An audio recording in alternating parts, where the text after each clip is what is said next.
안녕하세요, 허니쌤입니다.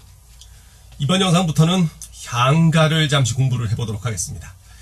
향가, 네, 많이들 알려져 있죠. 이 향가의 정의부터 이제 보겠는데, 일단 먼저 그 영상 아래쪽에 영상 설명을 보시면 그 교재를 다운로드 받을 수 있는 곳을 링크를 걸어놨어요. 그 링크 찾아 들어가셔서 영상에 해당하는 그 교재를 다운로드 받으시길 바랍니다. 그리고 펼쳐놓으시고 같이 공부를 해보도록 하겠습니다. 향가, 일단 먼저 향가의 정의부터 따져봐야죠.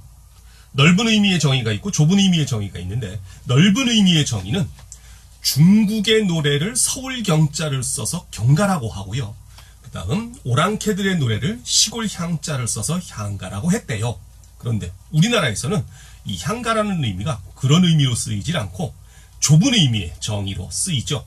개념으로 뭐냐면 향찰 문자로 기록된 노래를 말한다.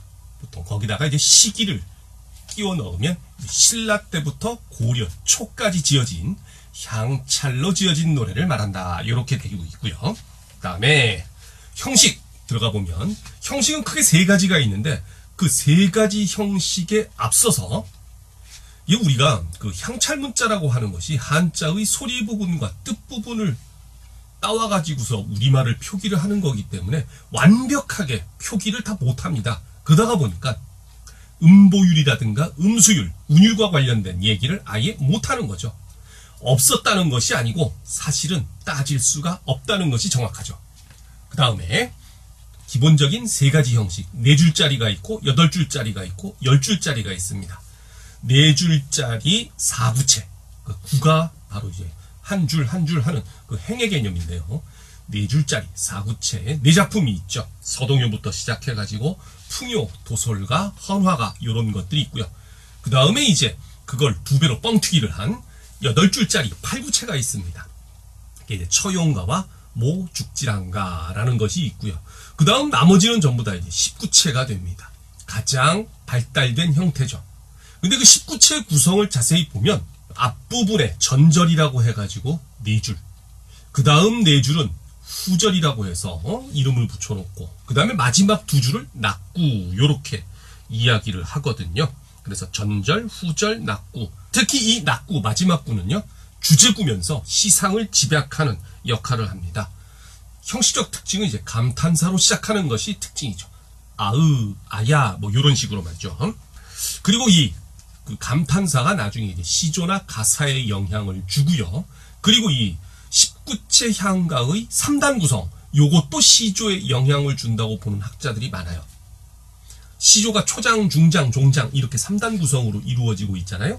이 향가도 19체에 가서 전절, 후절, 낙구 이렇게 3단 구성을 보여주는 것이 나름 어떤 장르적인 것보다는 형식상의 어떤 전통적인 내용이 아닐까, 이렇게 보는 경우가 많습니다. 그 다음에 내용과 작자층 다양하다. 어느 참고서에는 이제 불교적인 내용이 많고 작자도 스님이 많다 하는데, 이게 좀 따지기가 거시기한 것이 뭐냐면 이런 겁니다. 지금 이 향찰 문자가 존재하는 수록 문헌이 2개가 있거든요. 아래쪽 보시면 삼구규사가 있고 균여전이라는 것이 있는데, 삼구규사는 잘 아시다시피 이련이라는 스님이 지은 것이고요. 그 다음 균여전 할 때 이 균여가 누구냐? 직업이 스님이에요. 그러니까 균여의 일생을 적어놓은 책이 바로 균여전인데, 이 균여라는 사람이 지은 노래가 11수가 지금 실려있단 말이에요. 그러다가 보니까 압도적으로 25수 전체 존재하는데, 거기서 압도적으로 불교적인 내용이 많고 스님이 많다. 그렇다고 해서 향가의 주된 작자층이 스님들이다, 이렇게 얘기할 수는 없는 거죠. 일반 서민 여성이 지은 노래도 있는가 하면, 그렇게 따져보면요, 굉장히 작자층이 폭이 넓었다, 이렇게 볼 수밖에 없죠. 아무래도 그리고 또 그 당시 국가의 종교 자체가 불교다 보니까 불교적인 내용이 아무래도 많이 작용을 할 수밖에 없겠지요. 현존하는 신라 향가 작품 개관 간단하게 정리를 해놨고요. 그 옆에 형식까지 해서 주요 내용을 정리를 해놨는데, 우리가 살펴볼 작품들은요, 서동요, 모죽지랑가, 헌화가, 제망매가, 안민가, 찬기파랑가, 맨 마지막에 처용가, 뭐 이런 식으로 해서 간단하게 살펴보려고 합니다. 그리고 그 뒷장에는 말입니다. 삼국시대에 노래 제목은 전해지는데 노래 내용을 알 수 없는 부전가요, 전해지지 않는 가요의 목록을 한번 붙여봤어요.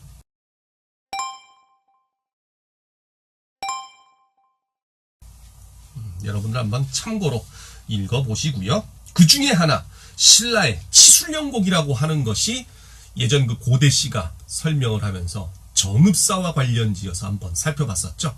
신라의 그 충신 박재상이 일본에 잡혀가 있던 그 신라의 왕자를 탈출시키면서 자기는 잡혀가지고 고문당하고 죽었잖아요. 그 아내가 되는 양반이 바닷가에서 동쪽을 바라보면서 우리 남편을 태운 배가 언제 오나 하면서 기다리다가 노래를 지어 부르기도 하고 했었는데 결국엔 돌아오지 못하고 망부석이 되었다는 설화가 존재하는데, 그 망부석 설화 때문에 그 백제 노래 정읍사와 연관된다 하는 거, 그거 하나 가끔 문제집에서 보이더라고요. 그런 거 한번 살펴봐 주시고, 한문학은 나중에 기회 되면 다시 한번 정리를 해보도록 하겠습니다. 자, 이래가지고 향가 개관을 간단하게나마 살펴봤고요. 다음 영상부터는 이제 향가에 대한 직접적인 작품론으로 들어가 보도록 할게요. 수고 많으셨습니다.